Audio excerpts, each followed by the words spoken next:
জাতীয় থেকে আন্তর্জাতিক, প্রান্তিক, জনপদ থেকে নগর, চারপাশে ঠিক এই মুহূর্তে কি ঘটছে তা নিয়ে আজকের আয়োজনে এখন চারদিক। পুরো আয়োজন জুড়ে সঙ্গে আছে আমি মেহেরি নানি। ধর্ষণে অভিযুক্ত ও রাস্তাঘাটে নারী নিপীড়কের বিরুদ্ধে কোনো ছাড় নয় বলে জানিয়েছেন আইন উপদেষ্টা আসিফ নজরুল। বিকেলে সচিবালয়ে ধর্ষণ বিরোধী মঞ্চের সঙ্গে বৈঠকের পরে সাংবাদিকদের কথা বলেন তিনি। এর আগে শিক্ষার্থীরা জঘন্য এই অপরাধের বিচারের জন্য আলাদা বিশেষ ট্রাইব্যুনাল গঠন সহ ৫ দাবি স্মারকলিপি দেন উপদেষ্টার কাছে। বৈঠকের পর আইন উপদেষ্টা জানান, ধর্ষণ আইনের সংশোধনীর খসড়া প্রস্তুত করা হয়েছে। মাগুরা সহ সব ধর্ষণ মামলায় যেন কালক্ষেপণ না করা হয় সেভাবে নির্দেশনা দেওয়া হয়েছে। এখানে শিক্ষার্থীরা বলেন, বিশেষ ট্রাইব্যুনাল গঠন করে তনু, মুনিয়া ও আয়নাঘরের বন্দীদের ধর্ষণ মামলার প্রভাবশালী অপরাধীদেরও বিচার শুরু করতে হবে।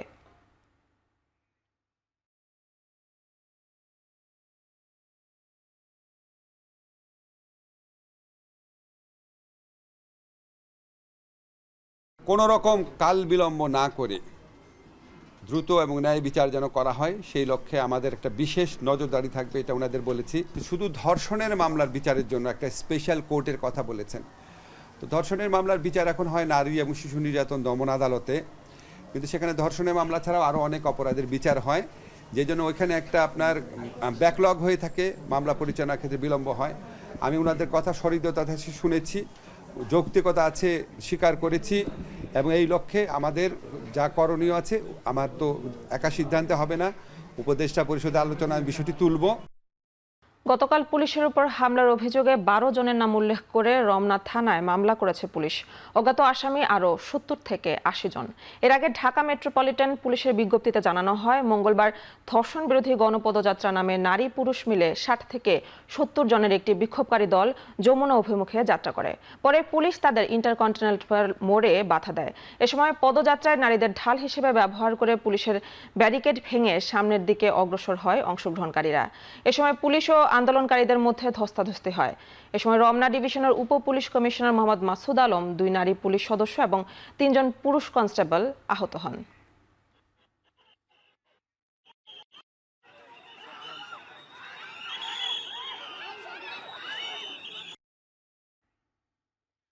দেশবিরোধী ষড়যন্ত্র রুখতে সাবেক অবস্থান নিয়েছে ইনকিলাব মঞ্চ। সে খবর জানাতে সরাসরি যুক্ত হচ্ছে সহকর্মী শাহাদত অভ্রের সাথে। অভ্র, কোন কোন দাবিতে ইনকিলাব মঞ্চ এখানে অবস্থান করছে, কি বলছেন তারা, জানাবেন।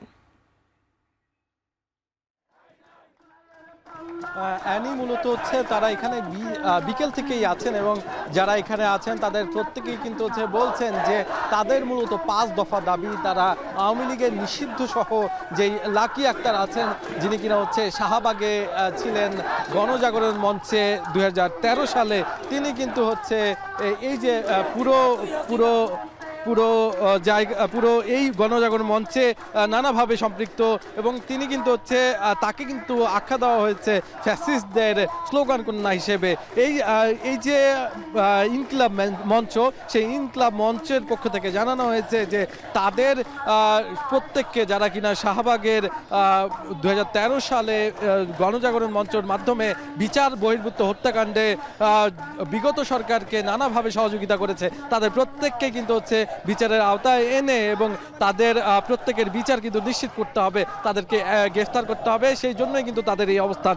তারা মূলত হচ্ছে এই অবস্থান কর্মসূচি ততদিন পর্যন্ত চালাবেন যতদিন পর্যন্ত তাদের এই ৫ দফা দাবি মেনে নেওয়া না হয়। তারা এখানে বিকেল থেকে অবস্থান করছেন এবং তারা বলছেন সারা রাত তারা এখানে থাকবেন, এবং একই সাথে তাদের এই যে গতকালকের যে ঘটনাটি ঘটে, পুলিশের উপরে যে হামলার ঘটনাটি ঘটে, সেটিরও তীব্র নিন্দা জানান। একই সাথে বলা হয় যে এই যে এই পুলিশের উপরে যেভাবে হচ্ছে হামলা করা হয়েছে, সেটিরও কিন্তু হচ্ছে বিচার করতে হবে, এবং এখানে তাদের অবস্থান কিন্তু হচ্ছে চলবে এই মুহূর্তে। তারা কিন্তু হচ্ছে পুরো স্লোগানে মুখরিত করে রেখেছে পুরো শাহবাগ প্রাঙ্গণ। আর সর্বশেষ খবর এই পর্যন্ত এটি, তবে পরবর্তী সংবাদে আমরা নিশ্চয়ই আপনার সাথে যুক্ত হয়ে আবার জানাবো এই শাহবাগের সর্বশেষ খবর। শাহবাগ থেকে যুক্ত ছিলেন সহকর্মী শাহাদত অভ্র। 2013 সালের 5 মে শাপলা চত্বরে হেফাজতের নেতাকর্মী হত্যা মামলায় শেখ হাসিনা সহ 9 জনের বিরুদ্ধে গ্রেফতারি পরোয়ানা জারি করেছে ট্রাইব্যুনাল। শেখ হাসিনা ছাড়াও আসামিরা হলেন সাবেক স্বরাষ্ট্রমন্ত্রী মহিউদ্দিন খান আলমগীর, গণজাগরণ মঞ্চের মুখপাত্র ইমরান এইচ সরকার, সাবেক আইজিপি হাসান মাহমুদ খন্দকার ও বেনজির আহমেদ। এছাড়া অন্য মামলায় কারাগারে থাকায় সাবেক স্বরাষ্ট্র প্রতিমন্ত্রী শামসুল হক টুকু, সাবেক আইজিপি শহীদুল হক, সাবেক সেনা কর্মকর্তা জিয়াউল আহসান, সাবেক পুলিশ কর্মকর্তা মোল্লা নজরুল ইসলামকে গ্রেফতার দেখানোর নির্দেশ দেওয়া হয়েছে। এ ঘটনায় গণজাগরণ মঞ্চের নেতাকর্মীদের যুক্ত থাকার প্রমাণ পাওয়া গেছে বলে জানিয়েছেন চিফ প্রসিকিউটর তাজুল ইসলাম। আগামী 12 মে তদন্ত প্রতিবেদন দাখিলের নির্দেশ দিয়েছে ট্রাইব্যুনাল। গেল 27 নভেম্বর শাপলা চত্বরের ঘটনায় শেখ হাসিনা সহ 50 জনকে আসামি করে অভিযোগ দাখিল করে হেফাজতে ইসলাম।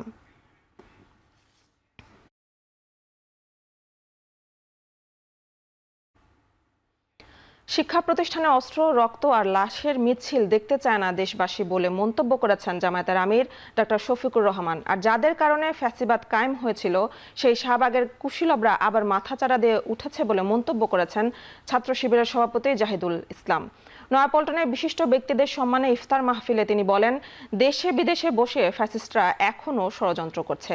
ফ্যাসিস্টদের মোকাবেলায় ও শিক্ষাগণকে গণতান্ত্রিক ধারায় ফিরিয়ে আনতে ঐক্যবদ্ধভাবে কাজ করতে হবে। এ সময় দাবি করেন, জুলাইকে ধারণ করে নতুন বাংলাদেশ নির্মাণে কাজ করছে ছাত্র শিবির। জুলাই অভ্যুত্থানে ছাত্র শিবির ঐতিহাসিক ভূমিকা পালন করেছে উল্লেখ করে ছাত্র শিবিরের সভাপতি আরও বলেন, জুলাই আন্দোলনে একক কোনো মাস্টারমাইন্ড নেই, একমাত্র মাস্টারমাইন্ড হলো শহীদেরা।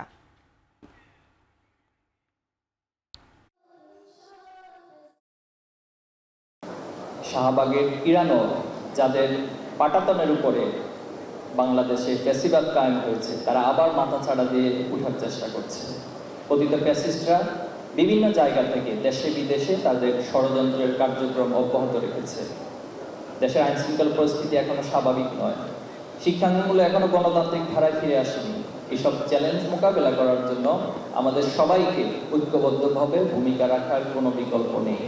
শিক্ষা প্রতিষ্ঠানে অস্ত্র, রক্ত এবং লাশের মিছিল, দেশবাসী এরকম হৃদয় বিদারক দৃশ্য আর দেখতে চায় না। অনেক রক্তের বিনিময়ে দফায় দফায় এই জাতি মুক্তি এবং স্বাধীনতার স্বাদ পাওয়ার প্রত্যাশা করেছিল, সে প্রত্যাশা এখনো পূরণ হয়নি। অন্তর্বর্তী সরকার একটি জাতীয় নির্বাচনের দিকে এগিয়ে যাচ্ছে, কিন্তু সেখানে একটি গোষ্ঠী অস্থিরতা তৈরি করে বাধাগ্রস্ত করছে বলে মন্তব্য করেছেন জামায়াতের সেক্রেটারি জেনারেল অধ্যাপক মিয়া গোলাম পরওয়ার। বকশীবাজারের জামায়াতের ঢাকা মহানগর দক্ষিণের ইফতার মাহফিলে তিনি আরও বলেন, গণঅভ্যুত্থানের মধ্য দিয়ে নতুন বাংলাদেশ মিলেছে, কিন্তু কোরআনের বাংলাদেশ গড়তে আরও একটি লড়াই সংগ্রাম করতে হবে। জামায়াতে ইসলামী শোষণ, জুলুম, নিপীড়ন, ক্ষুধা, দারিদ্র্যমুক্ত নতুন বাংলাদেশ গড়তে জামায়াত ইসলামীকে কাজ করতে হবে বলেও জানান তিনি।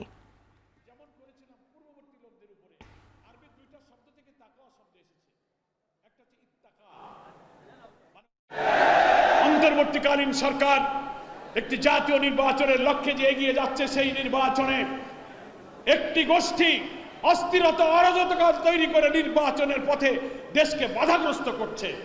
ফলে কোরআনের শাসনের জন্য এই অন্তর্বর্তীকালীন সরকারের এই সুন্দর সময়কে কাজে লাগিয়ে জামায়াত ইসলামী দেশবাসীকে নতুন বাংলাদেশের যে ডাক দিয়েছে, শোষণ, জুলুম, নিপীড়ন, ক্ষুধা, দারিদ্র্যমুক্ত বাংলাদেশ গড়ার জন্য আমাদেরকে কোরআনের বিপ্লব, বরকতময় বাংলাদেশ গঠন করতে হবে। জনপ্রিয়তা নেই এমন দল যে কোনো উপায়ে ক্ষমতায় আসতে চায় বলে মন্তব্য করেছেন বিএনপির স্থায়ী কমিটির সদস্য মির্জা আব্বাস। ঢাকা মহানগর দক্ষিণ বিএনপি আয়োজিত কর্মশালায় একথা বলেন তিনি। কিছু লোভী রাজনৈতিক দল আছে যারা শুধুমাত্র বিরোধিতার জন্য বিরোধিতা করে, কার্যকর কোনো বিরোধিতা নয়। তারা দেশকে ভালোবাসে না, দেশের মানুষকে তারা ভালোবাসে না। তারা ভালোবাসে যেভাবেই হোক ক্ষমতায় থাকতে হবে, যেভাবেই হোক ক্ষমতায় যেতে হবে। অনেক চাঁদাবাজ কিন্তু আওয়ামী লীগের এখন দলের মধ্যে আছে, সব দলেই কম বেশি আশ্রয় নিয়ে নিয়েছে। ওই সমস্ত লোকগুলোকে চিহ্নিত করেন, চিহ্নিত করে দল থেকে বের করে দেন কিংবা পুলিশকে হাতে সোপর্দ করেন। বাংলাদেশের সাংবাদিকতা রক্তচোষা শিল্প হয়ে গেছে বলে মন্তব্য করেছেন প্রধান উপদেষ্টার প্রেস সচিব শফিকুল আলম। বলেন, ন্যূনতম বেতন কাঠামোর জন্য সাংবাদিকদের আন্দোলন করা উচিত। প্রেস ক্লাবে জুলাই অভ্যুত্থানে মাল্টিমিডিয়া রিপোর্টারদের ভূমিকার শীর্ষক আলোচনায় প্রেস সচিব বলেন, শেখ হাসিনা ও তার দোসররা মানবতাকে খুন করেছে।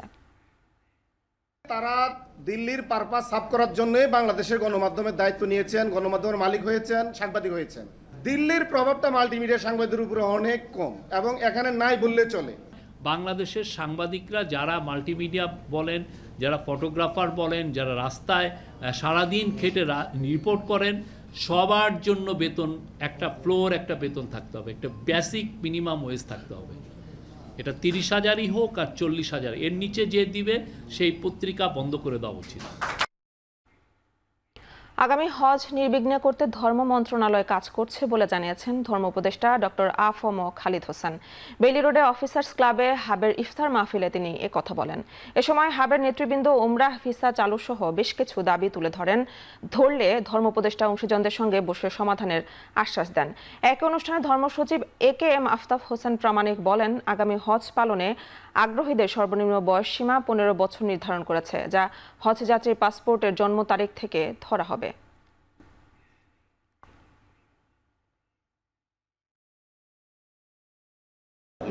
বছরের নিচে যারা শিশু, নিরাপত্তা এবং স্বাস্থ্যজনিত কারণে তাদেরকে হজে নেওয়াটা নিরুৎসাহিত করা হয়েছে। তো রিপ্লেসমেন্ট হিসেবে আমরা হজযাত্রী আমরা নিতে পারবো। 2025 সালে যে হজ ব্যবস্থাপনায় আমরা হাত দিয়েছি, এটা সুষ্ঠুভাবে এগিয়ে যাচ্ছে।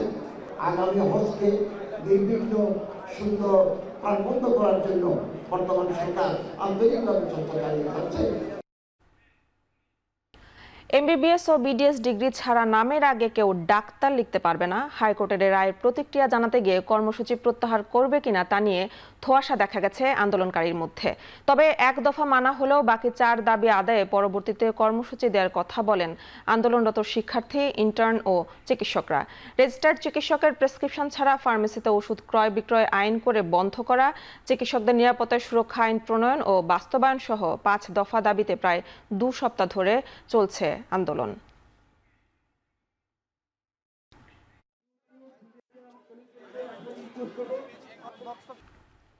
পাকিস্তানের বেলুচিস্তানে জিম্মি করা ট্রেন থেকে 190 জিম্মিকে উদ্ধার করেছে সেনাবাহিনী। এখনও বেলুচ লিবারেশন আর্মির হাতে জিম্মি 20 জনের বেশি যাত্রী।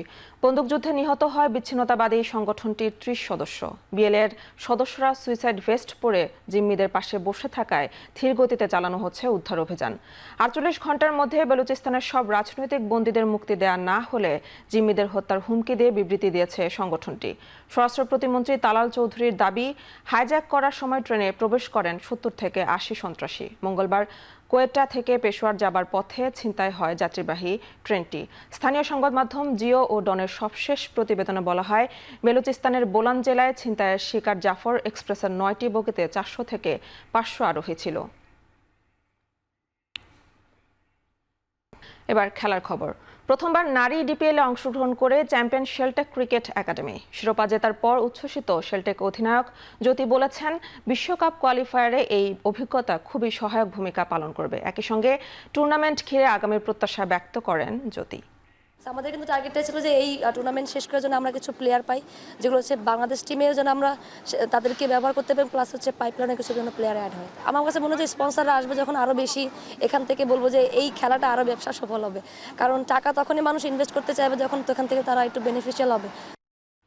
শেষ করছে এখন চারদিক। এখন টেলিভিশন ওয়েবসাইটে দেখতে ভিজিট করুন www.ekhon.tv। এছাড়া ফেসবুকে দেখতে ভিজিট করুন facebook.com/tv.ekhon এবং ইউটিউবে দেখতে ভিজিট করুন youtube.com/c/ekhon tv।